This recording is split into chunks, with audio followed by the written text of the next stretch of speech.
السلام علیکم ورحمۃ اللہ وبرکاتہ۔ الحمد للہ رب العالمین والصلاة والسلام علی سید المرسلین، اما بعد فاعوذ باللہ من الشیطان الرجیم، بسم اللہ الرحمن الرحیم۔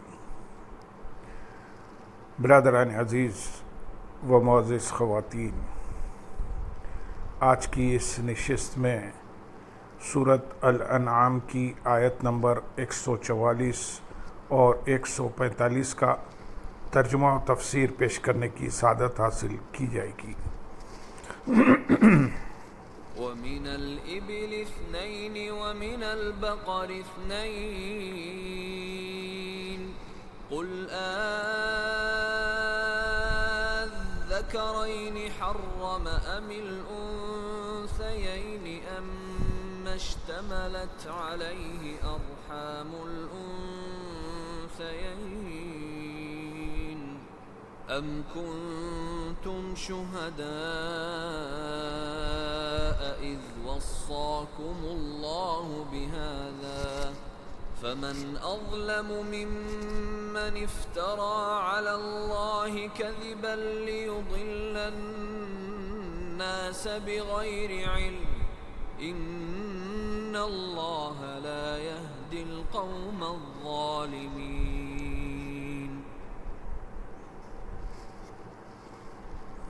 قُلْ لَا أَجِدُ فِيمَا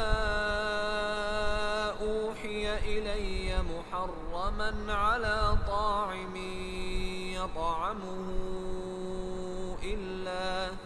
إِلَّا أَن يَكُونَ مَيْتَةً أَوْ دَمًا مَّسْفُوحًا أَوْ لَحْمَ خِنزِيرٍ فَإِنَّهُ رِجْسٌ أَوْ فِسْقًا أُهِلَّ لِغَيْرِ اللَّهِ بِهِ فَمَنِ اضْطُرَّ غَيْرَ بَاغٍ وَلَا عَادٍ فَإِنَّ رَبَّكَ غَفُورٌ رَّحِيمٌ۔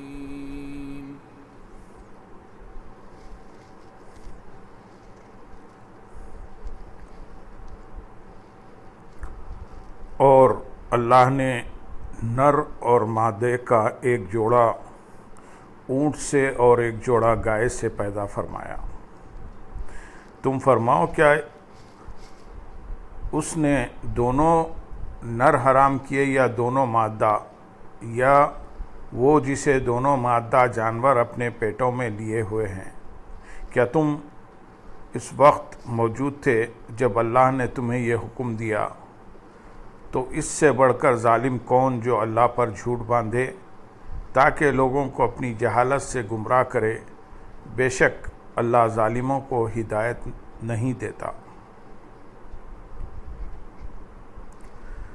اس آیت کریمہ میں دور جاہلیت کے ان لوگوں کا رد ہے جو اپنی طرف سے حلال چیزوں کو حرام ٹھہرا لیا کرتے تھے، جن کا ذکر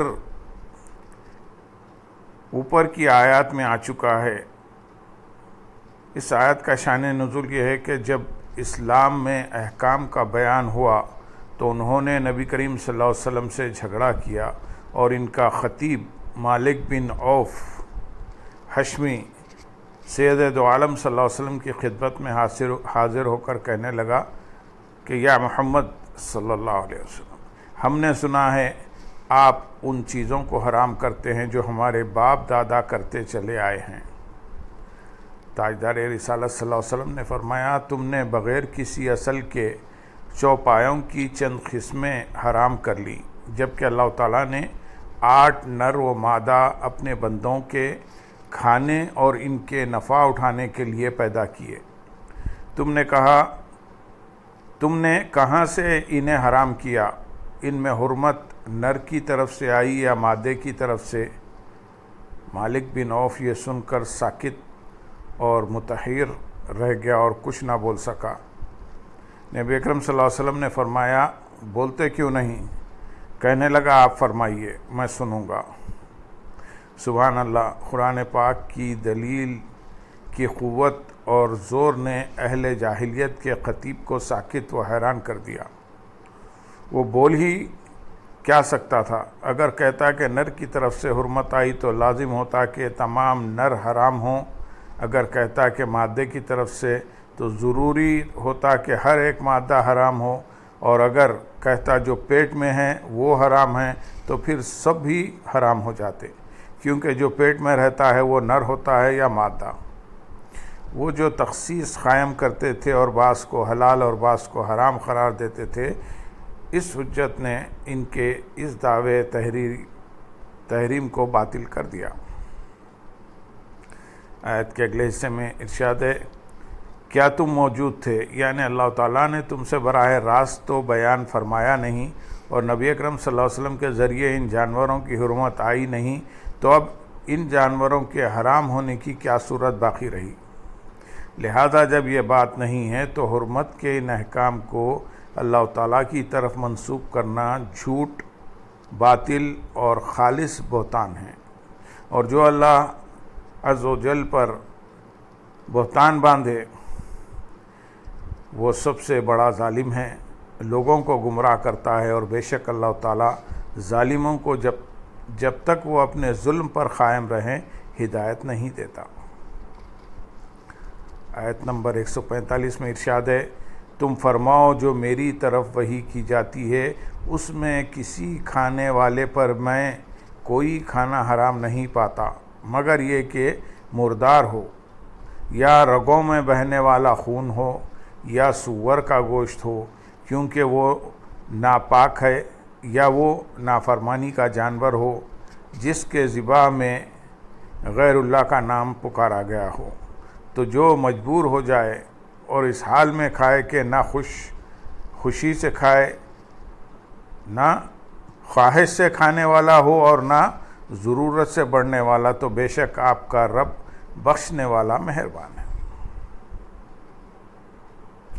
یعنی حبیب صلی اللہ علیہ وسلم آپ ان جاہل مشرکوں سے جو حلال چیزوں کو اپنی من مرضی سے حرام کر لیتے ہیں فرما دو کہ جو میری طرف وحی کی جاتی ہے اس میں کسی کھانے والے پر کوئی کھانا حرام نہیں پاتا سوائے ان چار کے، ایک مردار، اور دوسرا رگوں میں بہنے والا خون، اور تیسرا سور کا گوشت، اور چوتھا نافرمانی کا جانور، یعنی جس کو اللہ تعالیٰ کے علاوہ کسی اور کے نام پر ذبح کیا گیا ہو۔ لہذا تمہارا ان دیگر چیزوں کو حرام کہنا باطل ہے جس کی حرمت اللہ کی طرف سے نہ آئی۔ تو جو مجبور ہو جائے، یعنی ان چیزیں کھانا حرام ہے، یہ چیزیں کھانا حرام ہے، لیکن اگر کوئی مجبور ہو اور ضرورت اسے ان چیزوں میں سے کسی کے کھانے پر مجبور کر دے، اور وہ اس حال میں کھائے کہ نہ خواہش سے کھانے والا ہو اور نہ ضرورت سے بڑھنے والا، تو بے شک رب کریم بخشنے والا مہربان ہے، اور وہ اس پر کوئی مواخذہ نہ فرمائے گا۔ مجموعی طور پر اس آیت کے متعلق چند احکام ہیں۔ نمبر 1، حرمت شریعت کی جانب سے ثابت ہوتی ہے۔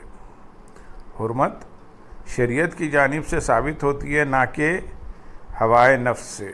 نمبر 2، جمع ہوا خون یعنی تلی کلیجی حلال ہے، کیونکہ یہ بہتا ہوا خون نہیں، لیکن بہتا ہوا خون نکل کر جم جائے وہ بھی حرام ہے، کہ وہ بہتا ہوا ہی ہے اگرچہ عارضی طور پر جم گیا۔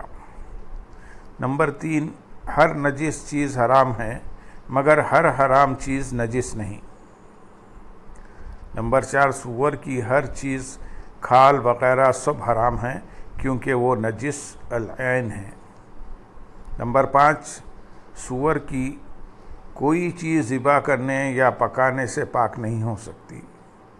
نمبر 6، جانور کی زندگی میں اس پر کسی کے نام پکارنے کا اعتبار نہیں، ذبح کے وقت کا اعتبار ہے۔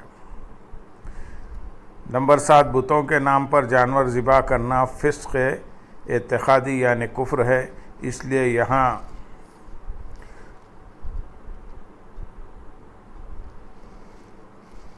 نمبر 8،